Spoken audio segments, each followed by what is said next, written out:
तो now let us start. इस video में हम लोग पढ़ेंगे कि इन्वर्टेबल मैट्रिक्स क्या होती हैं।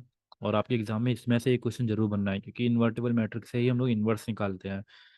तो स्टार्ट करते हैं टॉपिक से कि इसमें आपको क्या क्या समझना है। तो इन्वर्टेबल जो मैट्रिक्स होती है हमारी, वो मैट्रिक्स होती है जिसका इन्वर्स फाइंड करना पॉसिबल होता है हमारे पास। अब इन्वर्टेबल मैट्रिक्स कैसे पता करेंगे?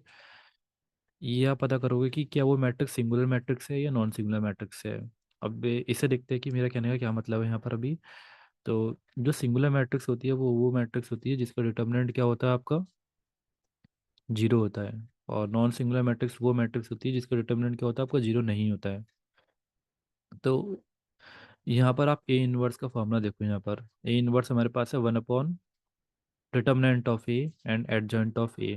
तो एडजॉइंट ऑफ ए की तो बात ही छोड़ दो अभी। पहले आप ये देखो कि हमारे पास नीचे यहाँ पर डिटर्मिनेंट ऑफ ए आ रहा है। तो डिटर्मिनेंट ऑफ ए नीचे आ रहा है, तो अगर डिटर्मिनेंट ऑफ ए जीरो हो गया हमारा, तो फिर ए इनवर्स 1/0 इन्फाइनाइट हो जाएगा। तो इन्फाइनाइट तो नहीं हो सकता कुछ भी, ये पॉसिबल ही नहीं है, मतलब वो इनवर्स पॉसिबल ही नहीं है फाइंड करना। तो यहाँ से आप ये देखो कि ए इनवर्स पता करने के लिए हमारे पास डिटर्मिनेंट जो है नॉन जीरो होना चाहिए, मतलब कुछ ना कुछ उसकी वैल्यू जरूर होनी चाहिए। तभी आपका इनवर्स पॉसिबल होगा। फर्स्ट कंडीशन ये है चेक करने की। ये सब तो आप बाद में निकालते रहोगे। तो अगर हमारे सिंगुलर मैट्रिक्स है, सिंगुलर मैट्रिक्स मतलब जिसका डिटर्मिनेंट जीरो है, ये मॉड जीरो है, तो उसका ए इनवर्स जो है पॉसिबल नहीं होगा। लेकिन अगर आपका नॉन सिंगुलर मैट्रिक है, तो इसका डिटर्मिनेंट कुछ ना कुछ है, वन टू ले लो, थ्री ले लो, कुछ भी ले सकते हो आप। तो उसका आप इनवर्स फाइंड कर सकते हो। इनवर्स आप लिख लो, ये फॉर्मूला होता है इनवर्स का, अभी लिख लो इसको। तो इसको हम कुछ एग्जाम्पल से समझते हैं।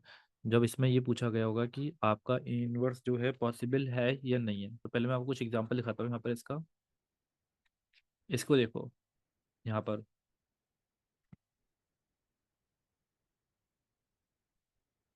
बस इन्होंने ये पूछा है कि find weather A is invertible और नॉट। मीन्स आपको ये चेक करना कि क्या इसका इन्वर्स पॉसिबल है या नहीं है। तो आप इसमें क्या करोगे, सिर्फ सिर्फ डिटर्मिनेंट निकाल कर चेक कर लो। ऐसे कर कर मॉड ऑफ ए, तो वन वन जा वन, वन माइनस के जीरो, ये तो ये आ गया मेरा वन। अब जो कि क्या है आपका, नॉन जीरो है, ऐसे लिखोगे।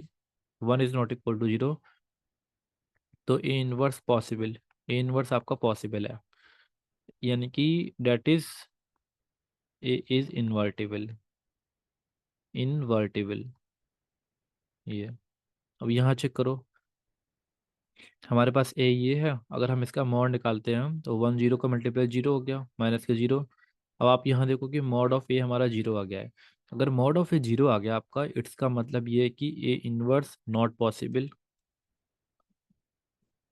और इसका मतलब ये है कि जो ए है नॉट इन्वर्टिबल, ये।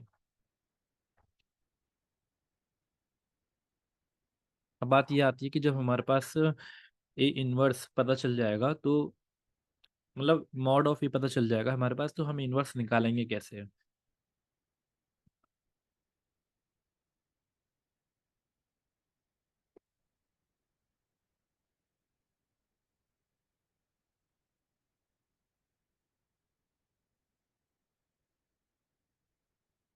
तो आपने इससे पहले अगर डिटर्मिनेंट के सारे वीडियो देखे हुए हैं, तो उसमें मैंने बता रखा है कि आपको एडजेंट ऑफ ए कैसे निकालना होता है ना।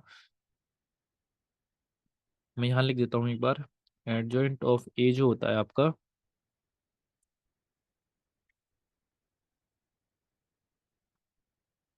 ये A11 A12, अगर 2x2 की मैट्रिक्स है, A21 A22 का ट्रांसपोज होता है ना, ये होता है।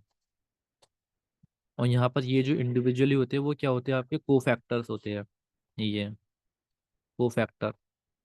और एडजेंट ऑफ ए को आप बोल सकते हो कोफैक्टर मैट्रिक्स ऑफ ए, ये कह सकते हो आप इसको। तो आप मेरे साथ साथ इसको करते रहो, कॉपी पे लेकर ही बैठना है इसको, साथ साथ करते हैं।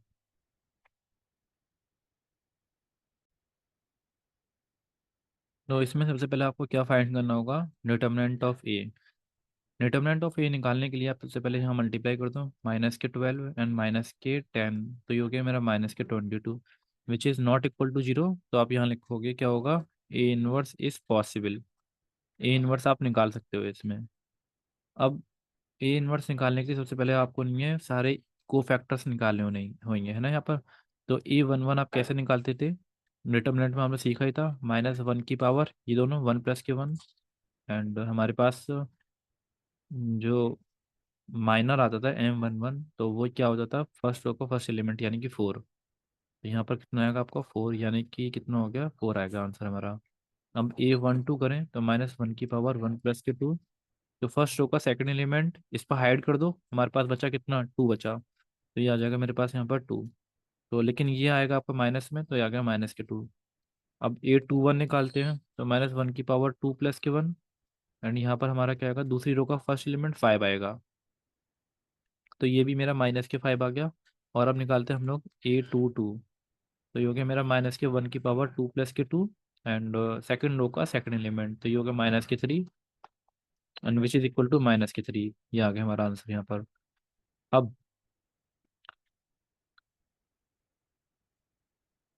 आप लिखोगे adjoint of A. Adjoint of A कितना होगा आपका यहाँ पर, A11 4 -के 2 एंड देन -के 5 एंड देन -के 3, इसका होल ट्रांसपोज ये हो गया है ना।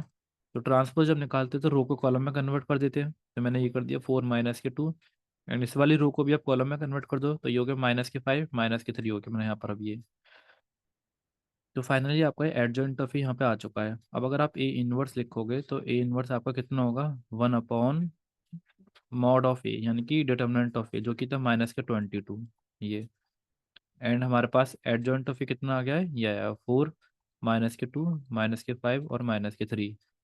अब आपको क्या करना है कि इस वाले पोर्शन को जो है सबसे डिवाइड कर देना है, क्योंकि डिवीजन में जा रहा है। तो ये हो गया मेरा 4/-के 22, -के 5/-के 22 एंड -के 2/-के 22, -3/-के 22। अब ये देखो जो कट रहा है काट देते हैं, यहाँ से यहाँ कट गया, ये दोनों कट गए एंड ये दोनों कट गए। अब अगर आप डिवाइड करोगे तो ये अगर 2/11, 5/22 एंड 1/11, एंड ये होगा 3/22 यहाँ पर मेरा। दूसरे क्वेश्चन पे चलते हैं अभी जरा।